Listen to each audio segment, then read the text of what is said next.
Diamondlot, The Diamond Squad. By Eric Waugh. Chapter 4. Return of the King. Far away from the light that shone on the kingdom was the dark Shadowlands where even the bravest warriors feared to tread. This was where the Mad King's army lurked as they were awaiting their orders. His army consisted of various monstrosities, but the bulk of the forces consisted of the small but tenacious goblins, along with the much bigger orcs. Sitting alone on his throne, the Mad King was opening the palm of his hand. It took some time, but eventually, a dark sphere began to form above his hand, and he directed his focus on maintaining that power. However, as he was starting to gain control, one of the lieutenant orcs came in and disrupted his focus, and the sphere dissipated. The Mad King immediately directed his attention at his lieutenant, who was filled with fear.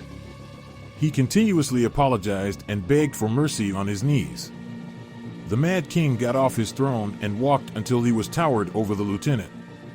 He told his subordinate not to worry and that he could train another time. The way he spoke was somewhat reminiscent of a jester, but something about his aura gave off a dreadful presence. After a moment, the Mad King asked the orc why he came to see him. The orc was still sweating, but he managed to explain to the Mad King that a couple of their soldiers had gone missing. They fled during the night a few days ago, and they were suspected to have entered into the kingdom to possibly conspire with the enemy to stop the Mad King. When asked about their names, the lieutenant replied that the two missing soldiers were Charlotte and Nathan. The Mad King took a bit of time to process the information before asking the orc to stand. He was still fearing for his life, but he complied and rose slowly. The Mad King praised his underling for identifying the traitors in his army. The lieutenant was finally able to relax a bit as he slowly smiled.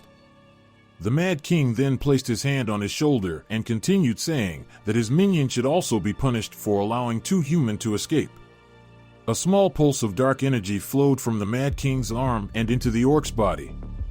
It didn't take long before the energy spread throughout its body, and within seconds, the orc was lying lifeless on the floor. The Mad King then snapped his fingers, and a group of goblins rushed into the room.